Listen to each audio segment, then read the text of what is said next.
Thank you, Robert, for your overview of our investment philosophy and process. And I'm going to take it from here and provide a quick overview of market performance and new frontier performance. First, let's take a look at global market performance. In front of you see a bar chart indicating how different macroeconomics markets have performed over both last quarter, as in third quarter 2017, and year to date. On the left in light teal is the Q3 2017 performance, and on the right is year-to-date performance. What is important to notice here is that all major global markets have been positive for both quarter and the year. It was very hard to pick a negatively performing market, and most of the major ones that investors usually consider were positive for both quarter and the year. It was a very good time period to invest. Another important thing that most of you probably have already noticed is emerging market performance. Both quarter and the year were outstanding performance, returning over 5 and around 25% as well. Now let's dive deeper and take a look at asset class performance. Within emerging markets, the main driver for returns has been China. As a matter of fact, China's performance has been so outstanding that I had to reformat my graph. It did not initially fit. Year-to-date performance of over 40% is unheard of, and once again, the Excel wasn't able to account for it initially. Apart from that, some of the lower performing asset classes were TIPS and domestic REITs. In this case, think of buoyant performance as assets that detracted from performance relative to the benchmark, not negatively performing. Once again, absolute majority of the asset classes were positive for both quarter and the year. Some of the middling performance were Pacific, US growth equities, and low volatility equities, along with Europe and Switzerland. Now let's dive deeper into some of the stories that underpinned this asset class performance for the quarter and the year. An important distinction that investors often have to make is the difference between uncertainty and volatility. Uncertainty is not volatility. Right now in the news, there are a lot of conversations and articles written about geopolitical conflicts, uncertain economic situations, and so on. However, it has not manifested itself in the form of an increased volatility. On the chart, in the dark green line, you see VIX. It's an implied volatility of S&P 500, also known as the fear index.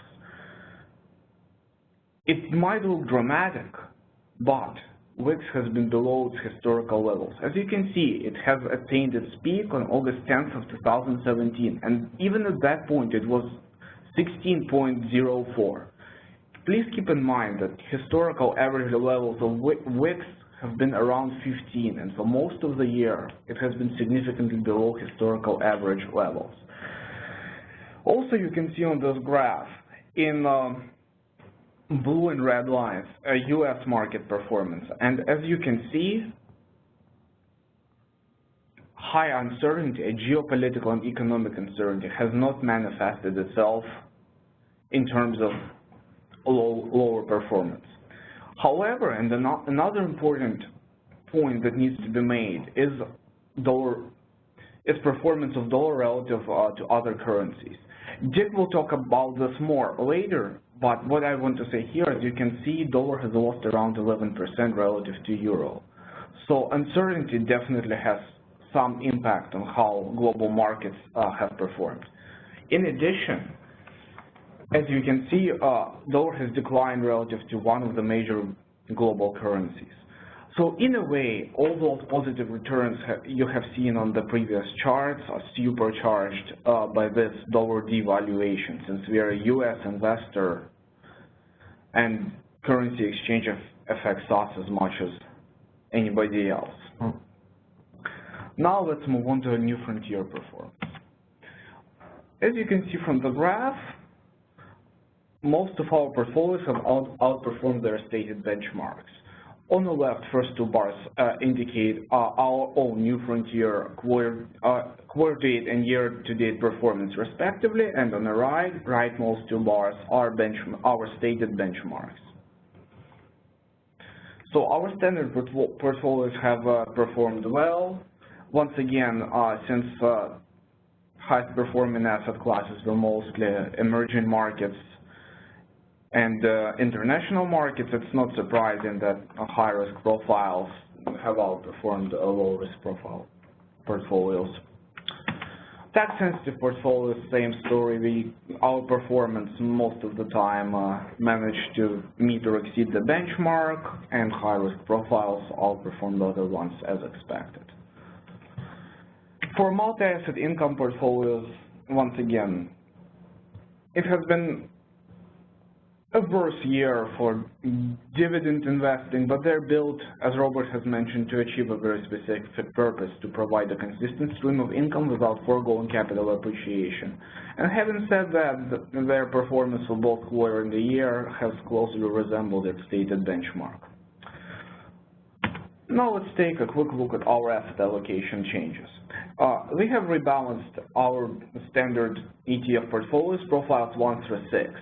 And this trade has been motivated by equity returns as well as decline in the dollar. So we do keep in mind of what's going in capital markets and react accordingly using both qualitative and quantitative information such as our rebalance test. Now I'm going to pass it over to our President Dipmishow, who's going to speak in greater details about how macroeconomic conditions have affected us and what to expect going forward. Hello there. Thank you again for participating with us. My purpose here, as Vitaly just said, is to have something of a perspective on markets for the last quarter and for the last year and so on, and things in terms of what could be happening going forward. So the remarks come from a commentary I tend to write at the end of every quarter, and the title is Glide Path here, and that'll be a little bit of a theme associated with the presentation. If you can think about how the world was back in January, February 2009, in the good old days when the economy was losing almost 1 million jobs a month, okay, and also the Congress had passed the Bush-Obama stimulus packages. It was quite aspirational to think that the global economy would ever reach an escape velocity any time soon. And it certainly was not something that people were anticipating and were worried that we would fall into a depression of the likes of the 1930s.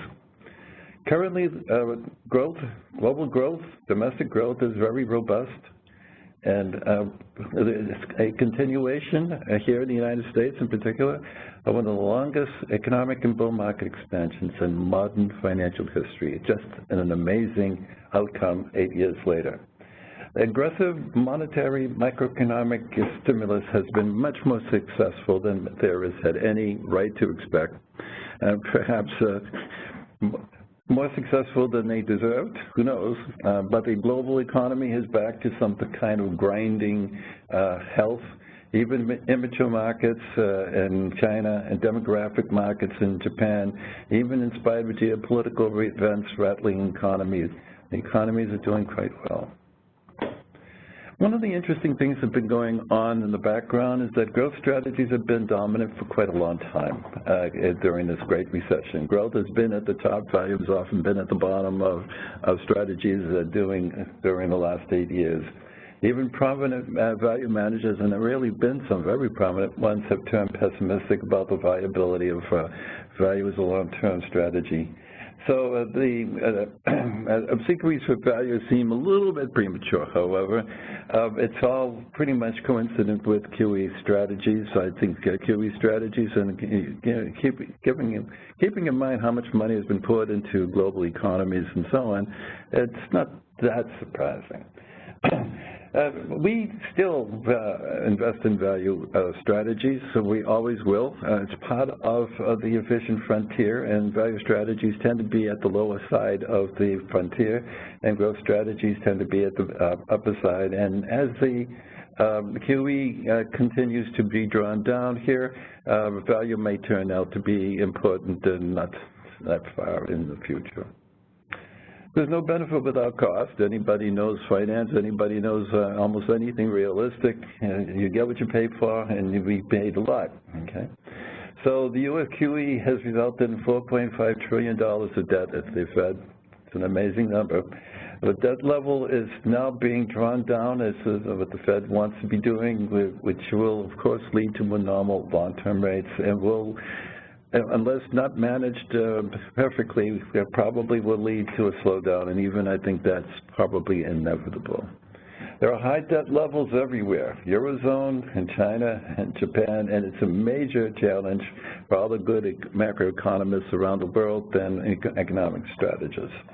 There are many non-economic risks that can derail this progress. It's not just economic issues, it's social issues as well. Immigration, terrorism, demographics, political ineptitude, that's always one of the more important risk factors. But I want to say just briefly that people should not be wishing too much for lack of immigration and so on. We need immigration to save the Social Security system. People don't want to forget that, is that Social Security will disappear if there isn't more immigration in the United States. And so that's one of the consequences of political issues here. And politicians, unfortunately, do not understand very well economic imperatives. But it's important to be realistic here. It's not all what it seems. Domestic market indices have been hitting historical highs, and if you listen to the chatter on the business channels, they keep wondering about the market highs and how wonderful it is, or how horrible and how terrible it's going to happen. The downturn is relatively here. But Robert wrote a very nice short article on ETF.com when market highs are about perception, and he adjusted the market indices for purchasing power because the dollar has been going down. Now, this is a pretty interesting graph, I'd say. I think almost everybody should be thinking about what that means. Roughly in February, at the end of February, the market highs and the purchasing power highs were about the same, and then they started to deviate roughly around the end of February. So the market keeps going up, but on a purchasing power basis, it's going down. It has something to do with international perspectives about the American economy and American uncertainty here. Here's something that is worth knowing about. Somebody put together a chart on the Trump job approval on average here. And as you can see, it was relatively flat here at the beginning of the year, but around at the end of February, it started to decline as the dollar declined in value. And so there's really something going on here in terms of perceptions outside of the U.S. in terms of what's going on in the U.S., okay? So it's not a coincidence. There's a little bit of political uncertainty, as everybody should know, the health debate, the tweets, the political disarray, the Russia divisiveness campaign. You know, John McCain called this whole Russia issue is a declaration of war on America by Russia. So the dollar rose in September, but it's been down for the quarter and much 7% for the year. Geopolitical anxiety is definitely part of what's going on in the global economy. There are nuclear war fears, hopefully no miscalculation, no random events, but even today we hear more news stories have come from North Korea and other places. So on. And of course it has a financial impact, a very big financial impact, of course, but also in terms of the current muddling through waves of gold and other haven assets. But the markets have been eerily calm, and Vitaly was just pointing out that the VIX has been at historic lows. It's not fooling us because the average daily S&P index volatility is an amazing 0.3% daily. Lowest since 1968, somebody calculated. There's no room for complacency. There is this enigma of persistent low inflation. And what it represents is employment patterns that are not really that are pernicious, and social anxiety that has resulted from it. Technological innovation and automation certainly as a reason for low inflation, but on the other hand, it creates social anxiety in terms of low education levels, skill levels, cultural levels, and so on. We need educational and financial status are impediments to a globally competitive economy, and that's got to be what the focus should be in terms of how we manage the economy to remain a globally competitive economy. We will all suffer if it's not. And there is plenty of transitional pain that has been suffered by many of the people who have been left behind. It can cause all kinds of political upheavals that can threaten progress in economic growth. The Fed is expecting one hike at the end of December, and according to most economists, 3 in 2018. They're in the process of retiring the $4.5 trillion QE debt. They've started to bond sales or just letting them not mature in treasuries and in mortgage securities. But you should know is that the macroeconomic principles that have been used to manage the economy during this time period had never been tried before. Okay, it was something that came about with some of the great economists of the 40s and so on, Paul Samuelson being one of the great minds of that time period. But these policies have never been implemented in practice up until now. And so how they manage the sale of mortgage securities that are priced domestically and treasuries that are priced globally, you know, we've got to give them a lot of credit if they do it well. It's not easy to do. Okay? Well, the Europeans have an even tougher job. Okay? They were thinking about bringing down the QE debt, but there are no Eurozone-wide treasury securities, so they're going to be selling Eurozone government securities, but not on an integrated basis, and non-Eurozone corporate bonds. So they're managing Euro and non-Euro securities. Policies are well beyond any standard theory about macroeconomics. For the moment, at least, it's a limited scope, but there's a lot of risk. Okay?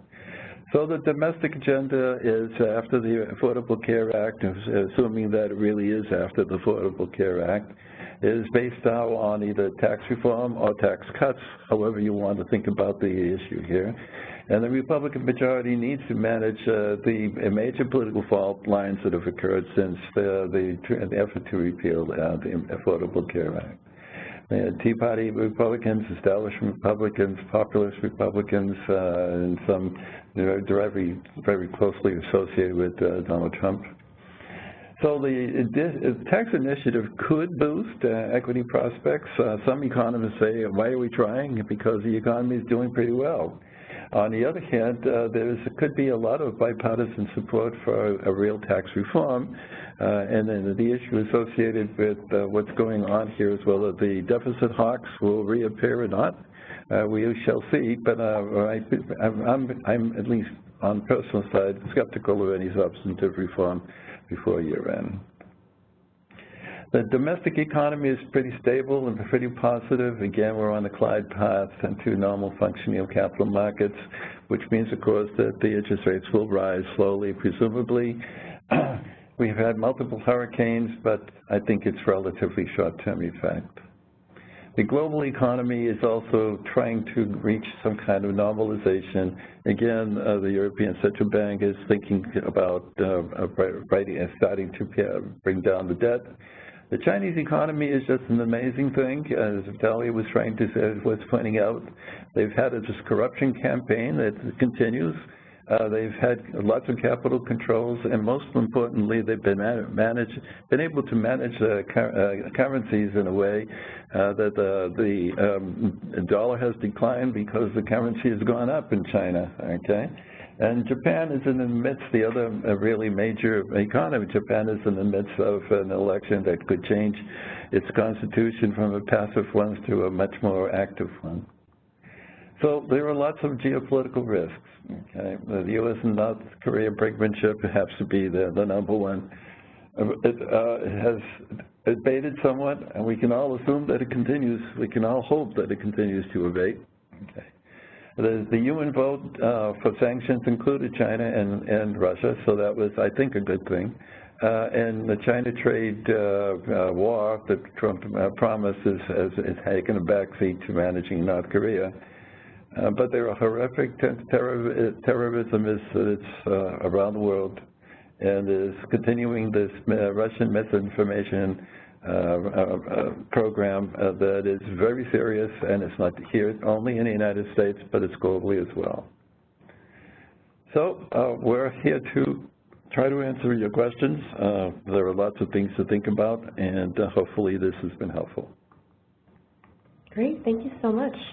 So we will open the floor up for questions. So just a reminder, your lines are muted, so please submit any questions you might have through the chat feature of WebEx.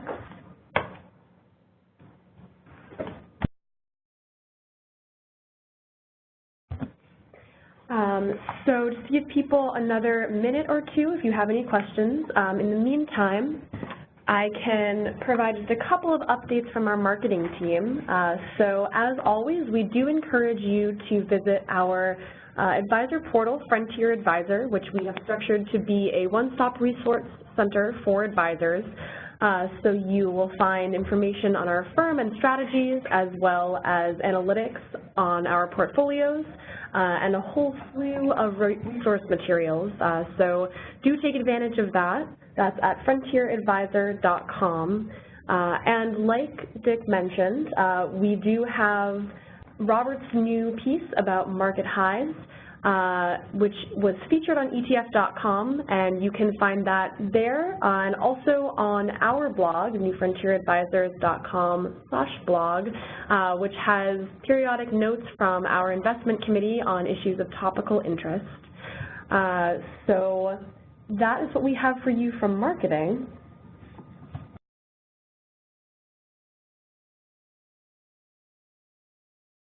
How do you do it?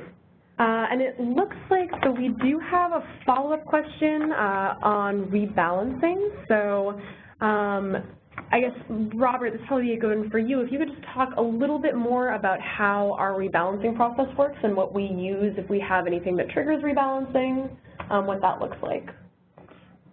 Sure. So it's important to remember that we have a dynamic process. We're always looking at markets as they evolve.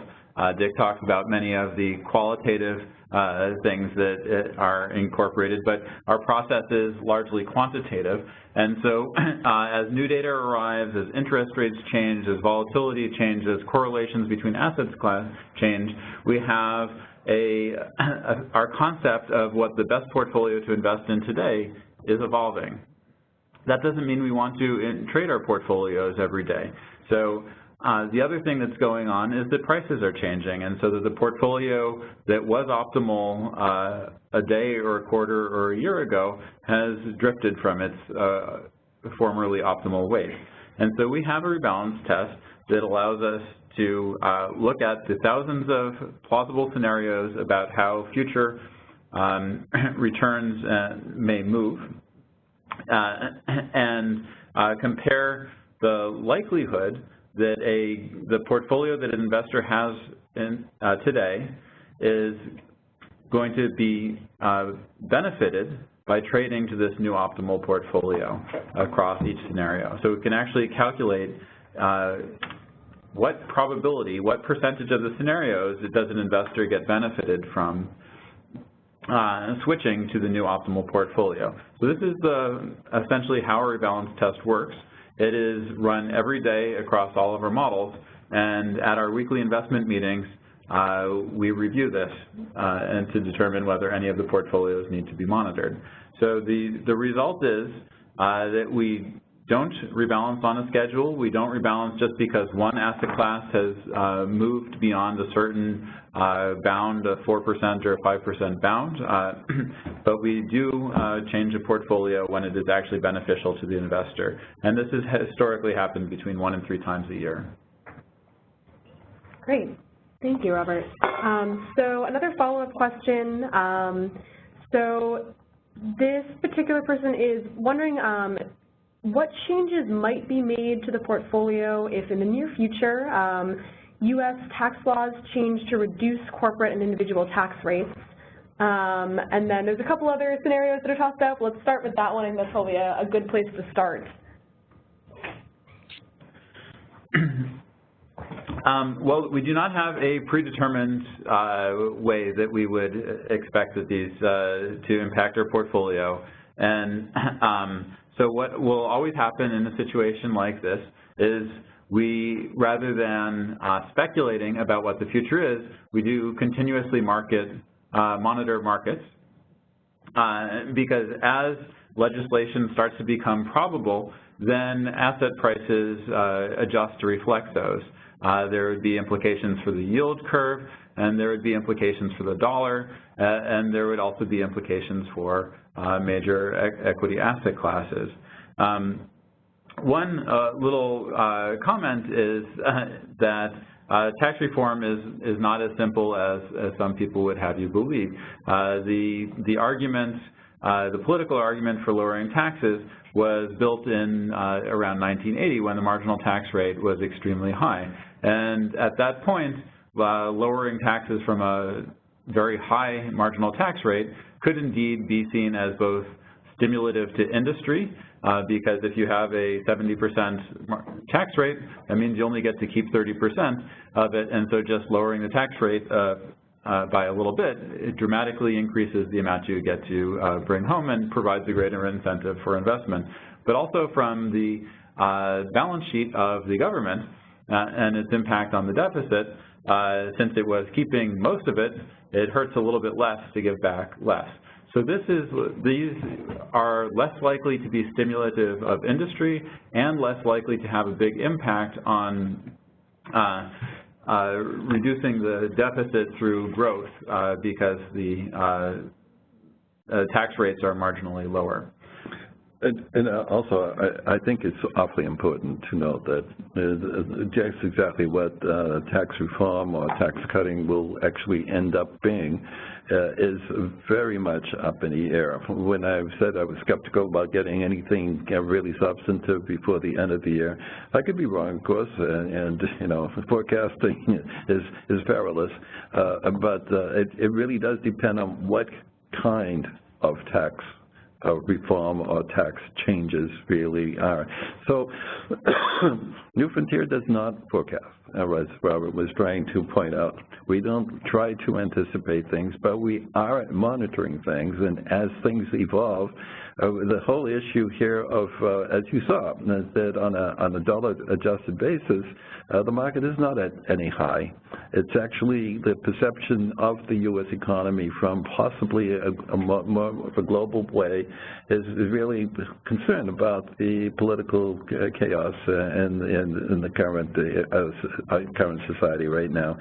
And it is we have to worry about where all of this is going. The politics is very volatile, and we certainly are, you know, there are people who are lifelong deficit hawks here in the Republican Party.